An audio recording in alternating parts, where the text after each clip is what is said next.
Hello, everyone, and welcome back to our nostalgic or problematic series, which I think now we've just become our thoughts in general. We watched a show. Here's what we think. Supposed to be nostalgic or problematic and has become just thoughts. But we are rewatching Dawson's Creek, and we are on season 3. We have now reached towards the end of this season. There's 23 episodes. We are going to talk about episode 15 and 16 today. We are not fans of season 3. No. The writing sucks. There's only one good thing that happens in season 3, and it's the Dawson and Joey thing. But the next few episodes, you're just in torture. And Dawson and Joey? Sorry. You mean Pacey and Joey. Yeah. Okay. Mobby. Which is a big, awesing thing. But yes, and we love that. We're here yet. for the tension, and I'm here for that coupledom. And did you see? So many people sent me the thing about him, Joshua Jackson and Katie Holmes making a movie together. Yes. So many people sent it to me, and I was like, I cannot wait. Living for this. And they both look so cute, and they look like their age, probably really good for their age because they're good-looking people, but they look like grown-ups. Money buys you good looks, guys. Well, that's true. Keeps money you and fame. Yeah, keeps you looking well. Yeah. Well, for most people, money can buy you things that don't make you look so good too, but they have taken care of themselves, and they look great. And I am here for them because they have chemistry on screen. They and really will do. See that once they finally get together, which is not these 2 episodes. Not yet. Not these 2 episodes, but it does happen. And oh well, if I spoiled it for you, the show is super old, so too bad. Stop listening now if you're offended. All right, so episode 15 is Crime and Punishment. This had a very long description, which is weird because usually it's like odd sentences. This one's very long. Pacey seeks revenge following a vandal's attack on Joey's school mural. Andie's guilt over her cheating intensifies after learning the results of her college entrance exam. It's very long. That was kind of long. I know. Yeah. Usually it's like they go to a field party and Andie is sad or something like that. Yeah, it's usually pretty short. Okay. All right, so let's jump in. Yes. Intro. So the opening scene. I wrote Did you write the same thing? I said Pacey has a sister? I wrote Pacey and sisters ? Because we've talked about this before. Yeah. Like in this season, we're like, wait, he said something about sister and his mom. He said something about his mom, and he said something about his mom again in this episode. And I'm like, where did they come from? I know. Who is this family and why are we not? I don't know. We don't know enough about. The only one we know about is Dougie. Is Doug and his dad. It's weird. So I always assumed it was just Doug and his dad. Yeah. So apparently he has multiple sisters. And a mom. Like living there. Anyway, yeah. I said the same thing. So in the intro, Joey's painting this mural. I gotta say. I know. This mural, it's Chinese symbols, which was super popular in the mainstream. That cultural appropriation tactic was living. It was very of the time. Yeah. I didn't love the mural. I know. And Pacey says something like, "Oh, like," she's like, "Oh, you don't like it?" And he's like, "Oh, not really." Yeah. Like, and kind of says what we're sort of just saying. Of course, no one should have defaced it. Like, no, bad. But I was kind of like when she did the sketch of Jack in the art class, and then they showed you the sketch, and I was like, what? Who made this? I don't know. What? I feel like she could have had any other mural. But then I appreciated what she said, where she's like, this was later after the intro when she's talking to her sister or somebody, or maybe it was Dawson. And she was like, what am I supposed to do? Like a lighthouse or a football game? Like, why does it always have to be? And then someone did a lighthouse. Right. But she's right. It doesn't have to be that what is expected, but also she had no business taking Chinese. Right. Or I'm assuming it was Chinese writing, right? That's what they said a couple times. Yeah. I couldn't remember. And using that, that is cultural appropriation at its finest. Yeah. And doesn't really make sense for her. Now, if she had been to China and had like a life-changing experience and had some personal connection to the writing, but is that still her business? I don't know. I mean, it would make a little more sense than just being like, hey, I'm this white girl from Massachusetts who's been nowhere ever, and I'm going to make a mural with. And I do not have Chinese heritage, and I don't even. I only know what this means because I looked it up. Like I didn't love it. I don't love it. I didn't love it, but it was very of the time. I will give it that. I was all over the place. Hello, I had a whole apartment. Well, now granted, it was Japanese stuff because my grandpa was in the military and they lived in Okinawa for a long time. And while they were there, my grandma, this is going to make sense in a second. My grandma bought a bunch of like local china, like dishes and stuff, and decorations and artwork and stuff. And she kept it. And when I lived by myself, I took that, like she didn't use it in her apartment. So I brought it into my apartment and decorated with it.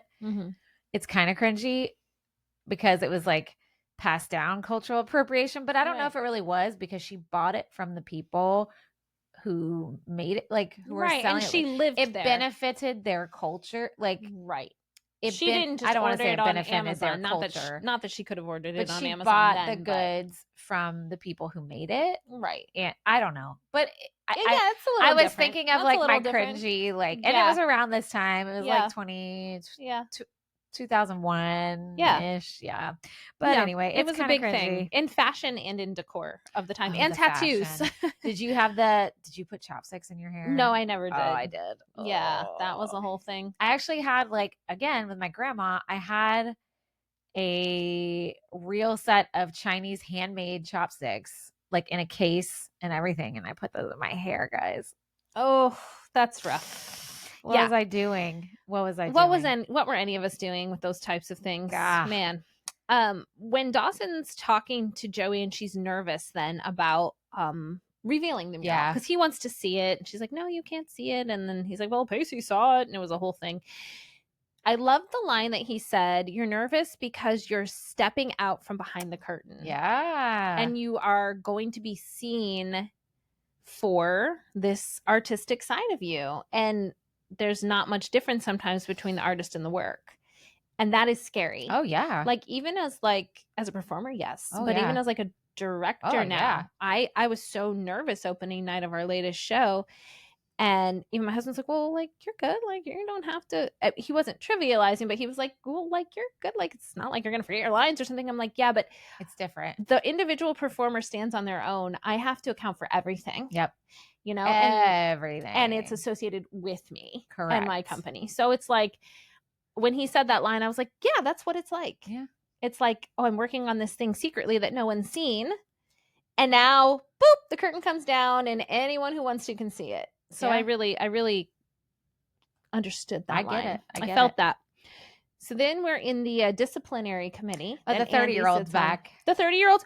I actually said that. I said, this Mr. Caulfield guy, the one who threw the golf course party, is he like the bad guy in the show? Yeah. Is that just what has happened? All right.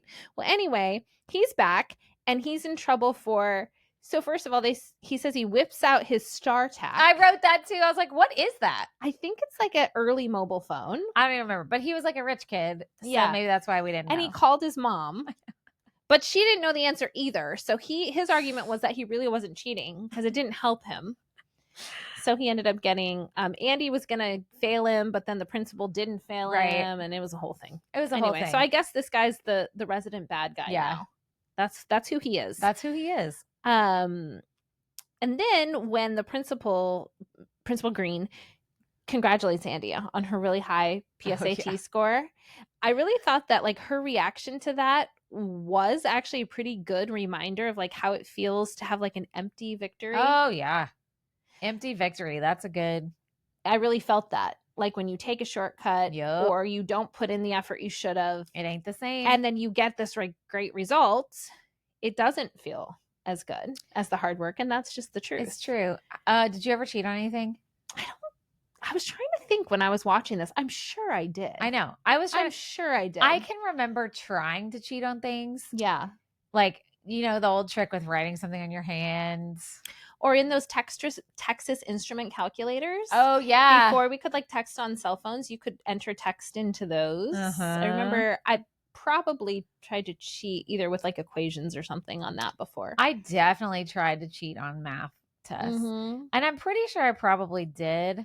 I think my biggest cheating was probably copying somebody's like homework or like something like that. I don't know. I never had like a big cheating moment. I just thought of one actually. I don't know if it was like cheating, but this was like early days because I was in college. So like now they have plagiarism checkers and stuff. And I was running late on an assignment for a class and I found something online and I thought, smart young me, I had changed it enough And my teacher gave it back to me. Oh, he was like, busted. I found it on this site. Shit. Which back then, in that's 0102, like that teacher he was young. So he was savvy. He was savvy. And it's probably the same topic he'd taught. So maybe he'd even read the site I'd been on. And he was really nice because he liked me. And normally my work was like really, really good. I'm sure I just was running behind or put it off, all these things, procrastinated. And so he was kind about it. He was like, I just need you to redo it and turn it in by tomorrow. Oh, you're and lucky. I did. And I tell you what, I never did that again and still haven't.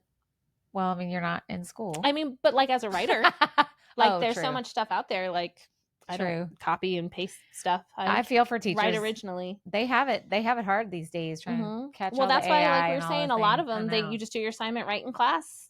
We're going back to pencil and paper because they don't want to have to run it through a plagiarism checker, try to catch you. They just want to know on your own with none of those tools, what can you give me? Yeah.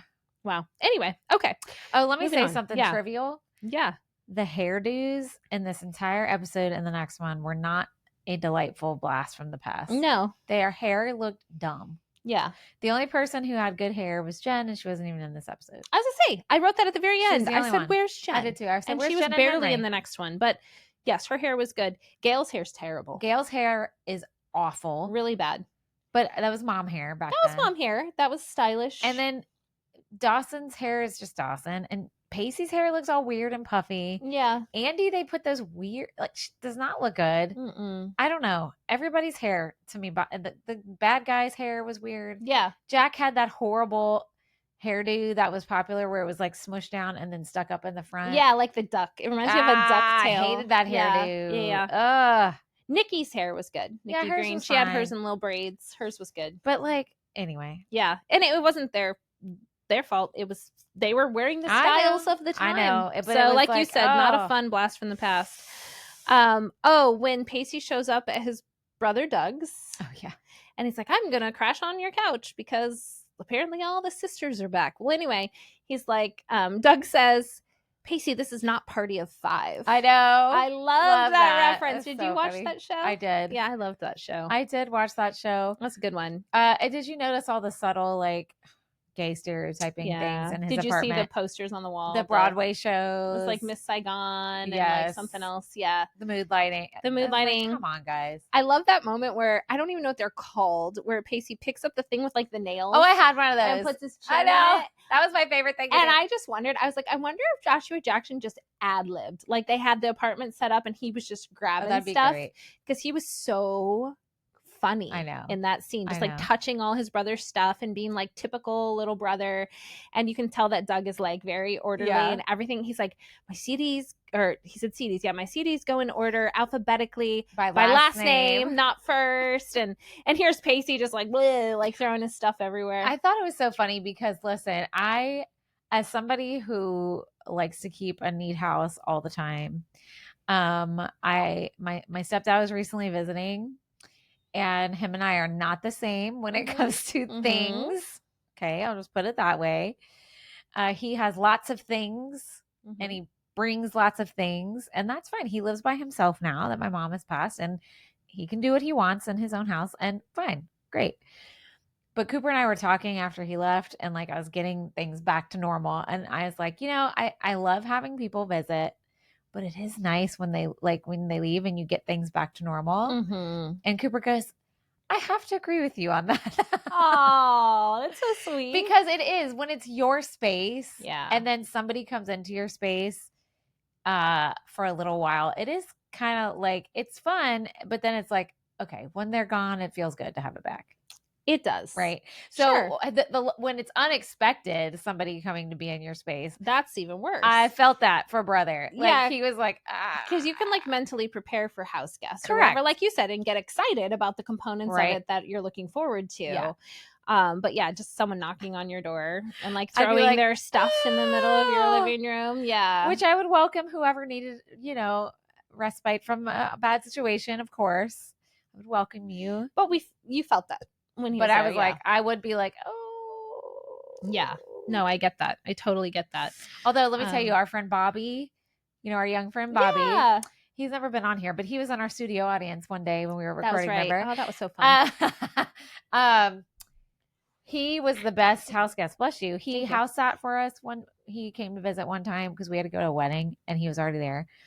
He was the best because he cleaned, he washed dishes, he did the laundry, and he had cookies waiting for us when we got back. Okay, that's amazing. Brownies.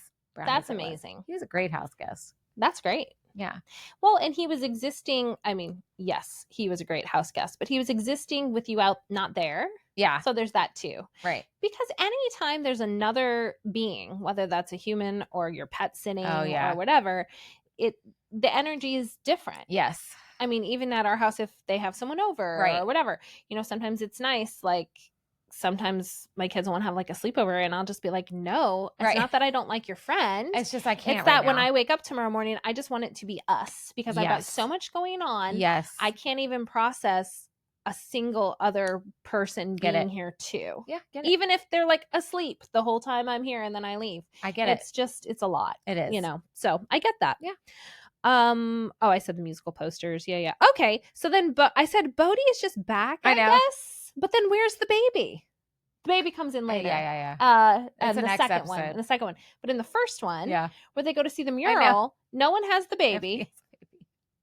And also at the house, nobody has the baby. Who knows? I don't know. With Jen somewhere, I guess. I said that the part where Joey tells Dawson that she doesn't get the privilege of figuring things out, I was like, man, that's hard truth. Mm-hmm. She's like, you can go backpack across Europe. You can take a break. Like, I don't get to do that. I have to figure my life out. Yeah. Right now. Because that's, I feel like, true for most people. Yes. It's just like, that stupid saying, everybody has the same 24 hours in a day. No, they do not. Mm-mm. Right? Because like the way I'm able to manage my 24 hours is different than yours, right? Everybody is different. So some people's 24 hours a day is packed with 2 full-time jobs or 3 part-time jobs plus parenting. They ain't got a free hour to do whatever the thing do is. Anything. I hear that a lot with like fitness culture. Yeah, I hate it. Like, everyone has 24 hours. No, you can take 30 minutes. No. Not if every single moment Sometimes of your waking hours and you're only sleeping 4 or 5 hours a night. Yeah. Or you need that 30 minutes to sleep. Or to go get food. So anyway, I thought that was a good I thought that truth. was good. And I said, not Dawson telling Joey not to play the victim. Oh. When whatever happens to her, he's like, well, don't make yourself, it's not personal. And I'm thinking, Dawson, I know. If someone trashed one of your films, you would take it so personally. You would be so victimized. Well, people just critiquing your films. Yes. So I was like, I cannot believe him right now. Of course, Dawson. I cannot believe this. Of course. But anyway, and then I'm sorry.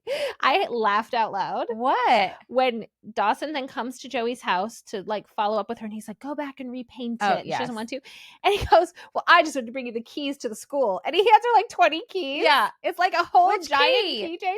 But also I'm like, they gave you 20. Well, first of all, they gave you the keys. They're probably his dad's because his dad teaches there. I thought he said Mr. Greene wanted me to give you these. Oh, he did say that? I think he did. I missed that. But either way, Mr. Greene said? Wow. I thought that's what he said. But even if they were his dad's, I guess if they were his dad's, it made a little more sense. Well, but he hands her like 20 keys on a keychain and just like throws it down on the table. He's like, I just came to bring all the keys to the school or whatever. And I was like, wow. Okay. But anyway, so that was that. I don't know what part this was where Pacey says, that's me. I'm humorless. I don't know who he was talking to. I can't remember now. Oh, well. Is it when he was threatening the guy? That was it. Which, by the way, Pacey was not very threatening. No, like in the parking lot? Yeah. I was like, boy, you ain't And scary. also the guy just admits it? That was weird. And then, like, okay. That dude deserved to get punched in the face. Mm-hmm. Sorry. Especially when he said his whole, like, I'm white and I'm rich. I don't need any other opportunities or whatever he said. And he says it in a room with a person of color and then one or two people who are not on that economic class with him. I was like, yeah, punch that dude because that's okay. That the next episode I'll get more into that. Yeah. But so if you haven't watched it, this new bad guy, Caulfield, is the one responsible for defacing Joey's mural. And Pacey kind of like, I kind of liked his investigative work. He's trying to figure out at school who it might be. He's like, just taking pretend bets. Yeah, he's like, oh, we're taking bets on blah, blah, blah. And everyone's like, oh, it's got to be Caulfield. He's like, okay. So then he confronts him in the parking lot, and Caulfield's like, yeah, it was me. And then they're like fighting, and it's a whole thing. I think he's just cocky because he's that rich white boy. I mean, he has the world handed to him, and he knows it. Yeah. That right there. And that's bad enough. But then when you take that and go out of your way to make life harder for other people. Oh, that's so rough. So yeah, I wrote down also that I'm white, I'm rich. Yeah. That's what it was. And then, so then we have this whole scene that has nothing to do with any of that, where Andie confesses to Jack about the PSAT. Yeah. So what did you think about Jack's advice when he said, don't turn yourself in? I mean, I get what he was saying. I don't agree with it. I mean, I think I didn't agree with him until he said the line where he goes, are you really going to give all this up for something that has the word practice at the beginning of it? Well, but is it really that deep? But it is, because doing well on that, if you're a National Merit Scholar, you're taking that away from somebody else because you are one step ahead. Do you know what I'm saying?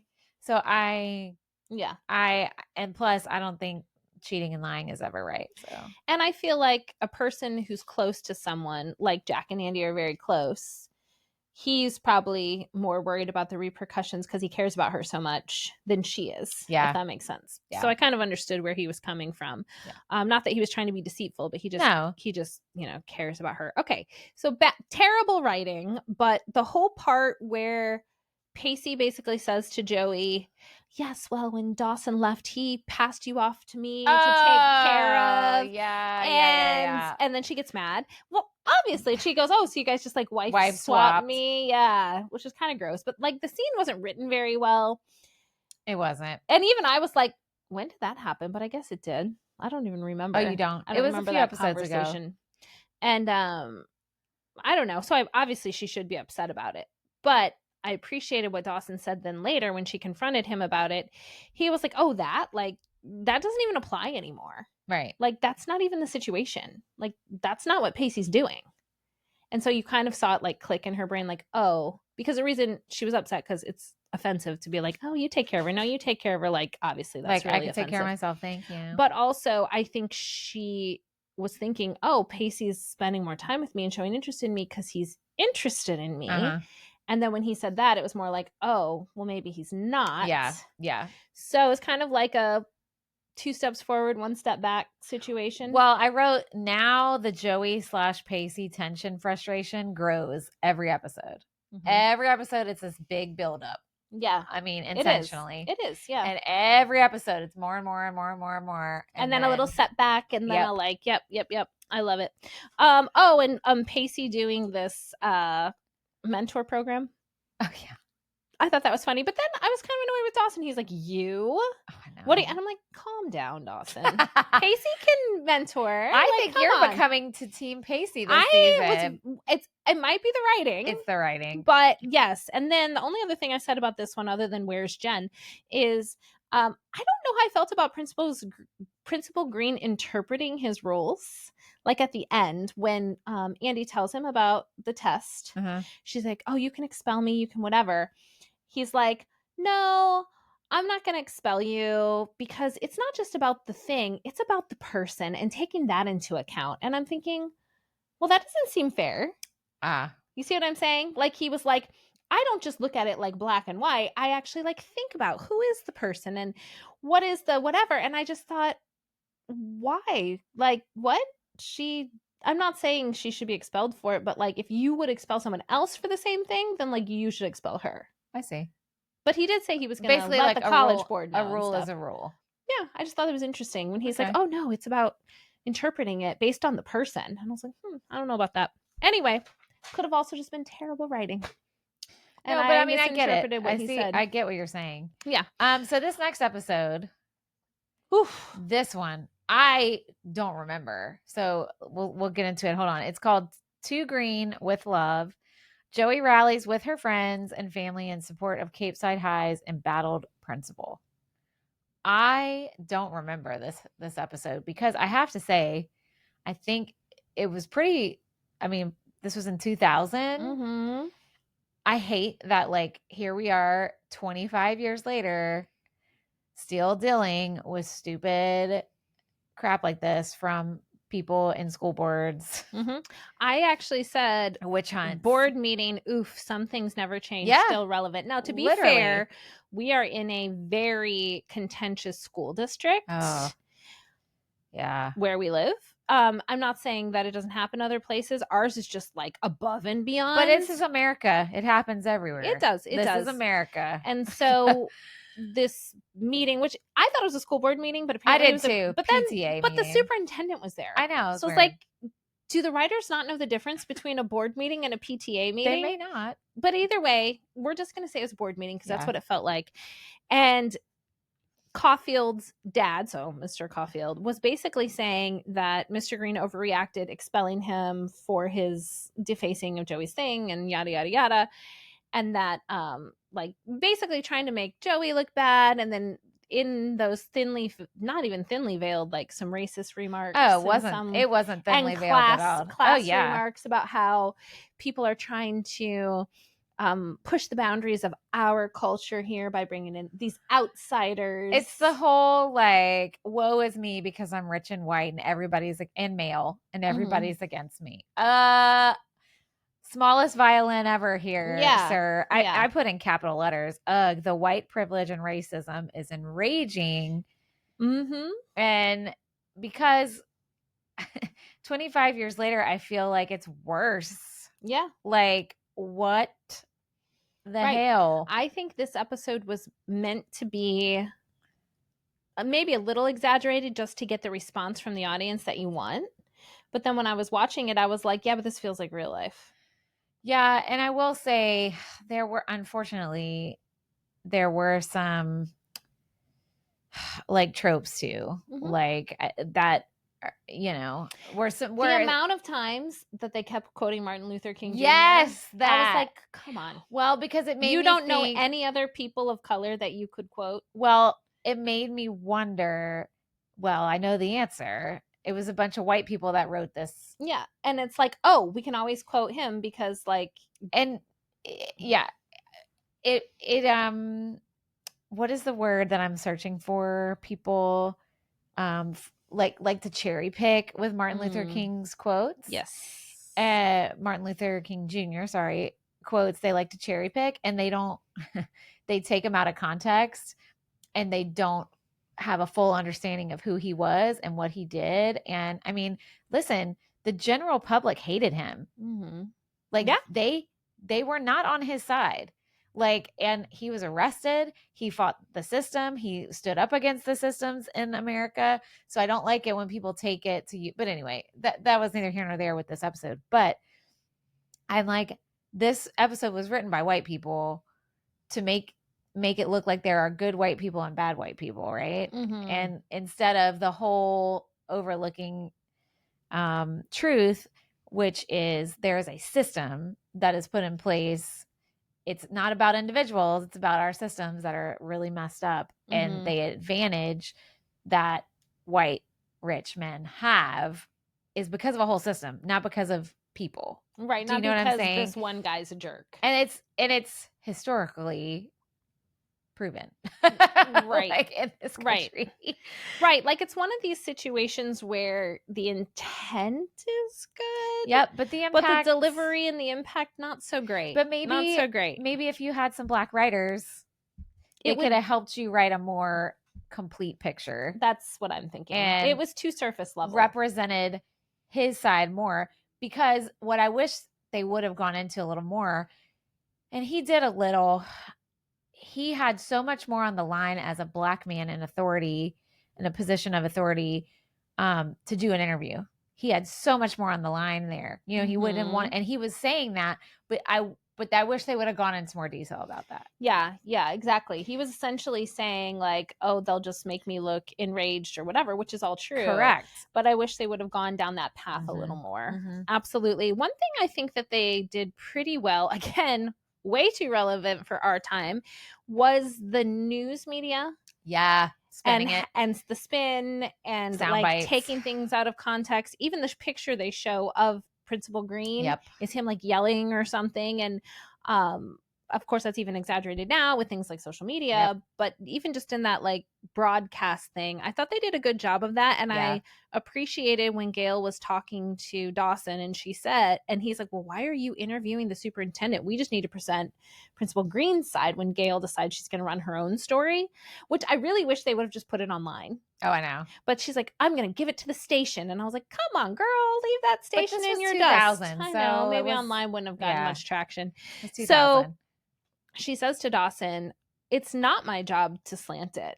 It's my job to ask the right questions and people make up their minds. Yeah. And she's like, news media should be neutral.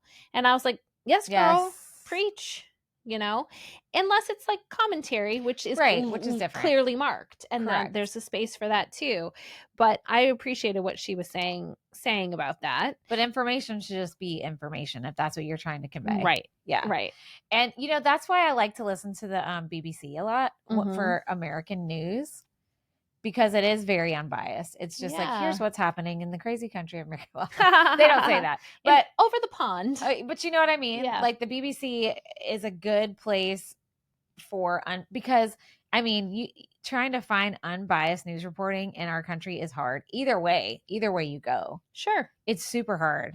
Yeah, I totally agree. Anyway, but also, speaking of Gail, this whole restaurant thing, when the hell did she say she wanted to open a restaurant? Where did we miss this? The only time I recall it being mentioned is when Mitch tells Dawson, your mom's opening a restaurant and you're going to help her. But I thought it was his dream to have the restaurant. Because remember, he built that whole thing? That's the space that he bought. And he built the whole thing, the little model that he destroyed. When did it become Gail's? I don't know. I'm confused by the whole thing. I vaguely remember him saying that was your dream. And I feel like, did they make that switch this season? Do you remember they were having a fight sometime? They were talking about restaurant and he was like, no, Gail, that was your dream, not mine. Yeah, I vaguely remember that now. But then it's like, but the other two seasons, nah. It was Mitch with the little model. Yeah. I don't know. I don't know what's going on with that. Weird. And they're not making very much progress very quickly, but I get that it takes a while. You can't just, also, where did he get all the money to just open this ginormous restaurant and buy all this stuff? Maybe her Philadelphia money? I don't know. Crazy. Weird. Okay, so then Joey, they're protesting outside the superintendent's office. Yeah. And I said, first of all, Joey going in alone to talk to the superintendent. But then I said it's giving Newsies. when Jack Kelly goes in to talk to Pulitzer, yes. And it's like just them in the office or whatever, and like his assistants or whatever. I thought that was interesting. And of course, he's very patronizing and very like condescending and very like whatever to her. So I thought that was interesting. And she doesn't back down. Of course not.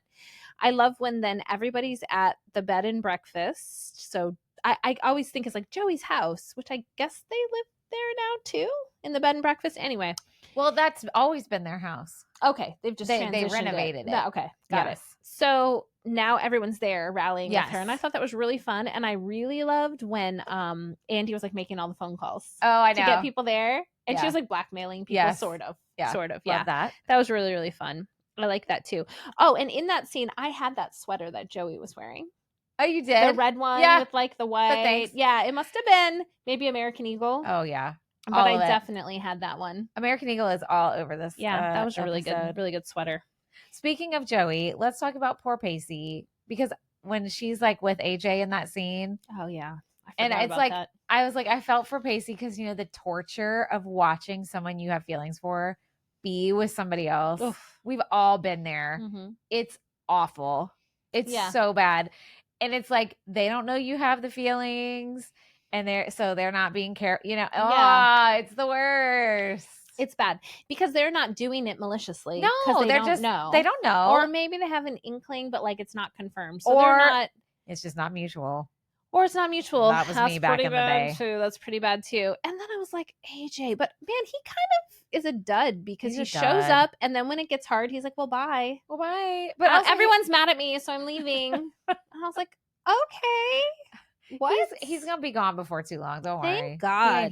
I hate him. But and then Pacey with his little Ducky from Pretty in Pink reference. That was really cute. He said, "Got Ducky written all over me," is what he said. I was always pulling for Ducky and Pretty in Pink. And I think it's fun that Jen sort of has this figured out. with Pacey and Joey. Well, they had to give her something to do in this episode. In any of these storylines, she's like nowhere. And then like Henry's been gone the past 2 episodes. Right. Like, they finally started having them be together, and then now he's gone. Now he's just totally gone. But she references him. I know. So you don't forget about him. Right. Yeah. Because Pacey's like, oh, well, that didn't work out for Ducky. And she's like, well, I don't know. It eventually worked out for Henry. And I was like, oh, yeah, Henry, that guy. And then, like, what did you think? I kind of get it being a business owner myself. You and I have had talks about this off air about our forward-facing personas and neutrality. About Bessie's reaction when like a single person called to be like, oh, this is going to hurt your business. Yeah. Blah, blah, blah. I mean, eventually Bessie, Joey's sister, comes back and is like supportive and stuff. But what did you think about her being upset that Joey was like making a stir and how it might hurt their business? I thought it was bullshit. Yeah. Because you know what I think about. I think you should always, I mean, I'm a wear your heart on your sleeve kind of person. Even with my business, you know where I stand. Mm-hmm. I mean, when I rent studio space and a shared space. I don't own the space. But when I am there, I have a sign up, you know, I have a pride flag up that I hang up that says everyone's welcome here. Because when you come to my class, when you are with me for that hour, you are welcome. And I post that on my socials because I want people to know where I stand on issues, because I don't want unsafe people to come into my space. Right.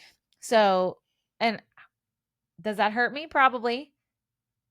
But I don't care. For me, I think it's more important to be vocal about things that you feel are right, that involves other human beings. So, yeah. Yeah. But I mean, even that's coming from, and again, Bessie is a fictional character. Correct. But that's coming from a place of privilege that you can do that. Like in Bessie's case. Correct. They're already sort of ostracized. They don't have a lot of money. They need their business to survive, to feed their family. So I think maybe what I came to terms with that was that her initial reaction was understandable, but not the right one. Yeah. And that eventually she was able to be like, you know what? Who cares? She eventually came around. Yeah. Right. And I do think, I do, not to be, this is so cheesy, but I'm going to throw this in here. There is a Martin Luther King Jr. quote. Oh, no. Not another one. It fits. Okay. No, he said the time is always right to do what is right. Yeah. And I think even though, yes, she has some things against her, she is still coming from a place of privilege. She's on a lower class thing. She's trying to support her business, but she is a white woman who could be a voice for this Black teacher in a predominantly white space. Right. Right. Yeah. So I do think even if it's going to hurt you in some way, shape, or form with your business, it's more important to do the right thing. Yeah. Does that make sense? Yeah. And Bodhi's totally on Joey's side, but you would predict that. But also her partner is a Black man. Yeah. Who something like this could happen to, particularly in that community. So I don't know. Yeah.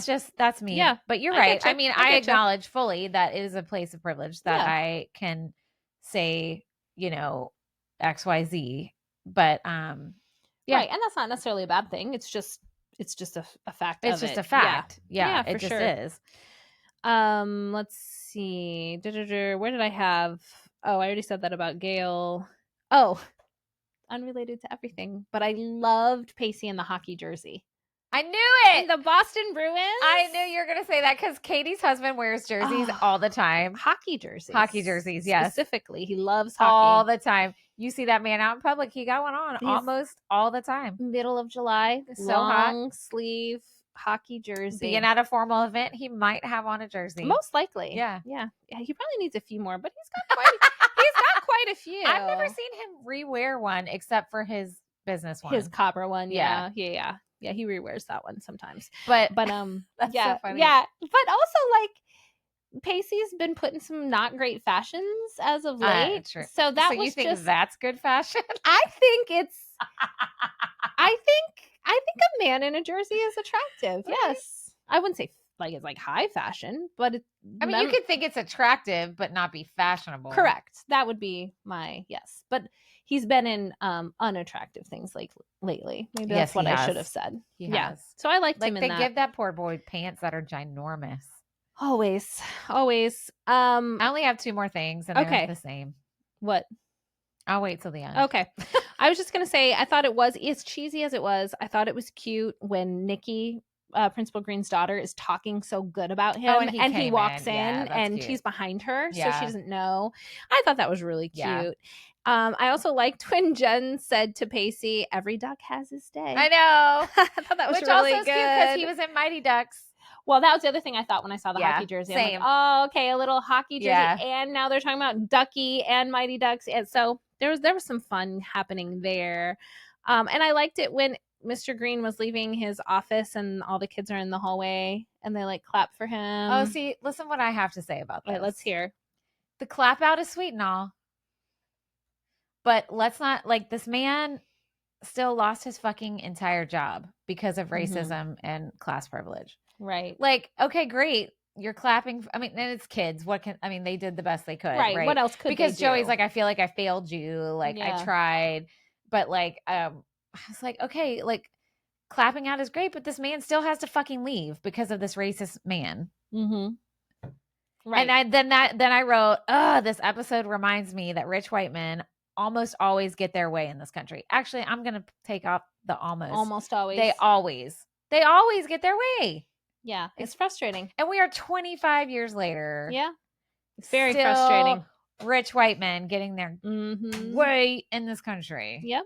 No, I'm with you. And then, like, okay, give him some claps. But what is that? That doesn't pay his bills. No. Now he's got to find another job. But these are kids and whatever. I know. Like you said, they're doing the best they can. Like, what are they supposed to do? I know. What can the kids can't rehire him? But right. But again, that goes back to who was probably writing this. I know. I know. Them setting up, oh, but there are good white people and there are bad white people. And this is a hallway full of good people. So that counts for something. The good, bad binary with whiteness is so troublesome. Yes, it is. It is. The only other things I had, I loved the part where they're in the restaurant that Gail is building. What were they working on? It was weird. Don't know. And Dawson says something. She's like, oh yeah, the producer wants me to do some special segments, but I said no.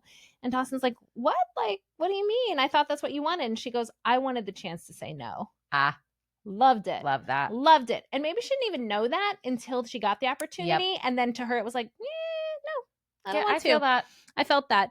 And what do we think about Pacey renting a wall for Joey to paint? Is this romantic? Is this weird? What's going on? I don't know. Like, I was just kind of giggling at the final scene where she's standing in front of this wall. Giant. And it's like outside in the middle of winter. It's a brick wall. So it's not even like a blank canvas. Like, to even paint it, I'm thinking she'll have to paint the whole thing first. Oh, yeah. Well, depending on what she wants to do, which maybe we'll find out. I don't know. But I did like what she said to Pacey. She said something like, just when I kind of have you figured out, you do something totally outrageous. Yeah. And she was saying it in a nice way. Yeah. She was like, I cannot figure you out, but I like it. Yeah. So I thought that was fun. And then I said, what is this song? The ending song is like, it was like, I'm grateful for the change. They plant the seeds of children. I was like, what is this? And it kept playing. I should probably find out what song it was. But I was like, every time there's like a moment of silence, this man's voice came back on. Was so weird. And I was like, what is happening? It was so weird. Yeah, it was too much. But I wonder if that was the song in the OG episode or if it's one they threw in because, maybe. Of all the That's what we might need to find out. Well, I mean, it doesn't matter. They could have had no song there, though. I think it would have been okay. Or just instrumental would have been just fine. An instrumental that gives us, like, the mood instead of fine. Whatever this man was singing about. Like, is this Lee Greenwood? Like, what is happening right now? That'd be really funny if it actually was. But wouldn't it be? It sounded like him. I don't think it is, but it was like that style of singing. Oh, my God. It was a lot. But anyway, okay, I'm ready for the next episodes. These were a lot. I mean, this season they're trying to put all kinds of stuff in it, but also I'm ready for season 4 because I know what happens at the end of season 3. I'm excited about this. I know. I can't wait till season 4. So listeners, hang in. Keep listening because we go beyond the episode. We just have a few more weeks because this is episode 16. There's 23 episodes. We're going to end of summerish. We should be done around Labor Day. We may have to do 3 episodes in one. Because of the unevenness. It's 21 episodes, 22. 23. Oh, 23. Right. Okay. Yeah. Yeah. So we'll have to do 3. That's fine. Or 2 and just the finale by itself and do a wrap up. We'll just see how we feel. We'll see. Y'all don't need to be part of that plan. No, we don't need to. We don't need to live schedule. No. So thank you all for listening to this and our normal episodes. And we'll see you next time back here on Generation in Between. See you next time. Bye.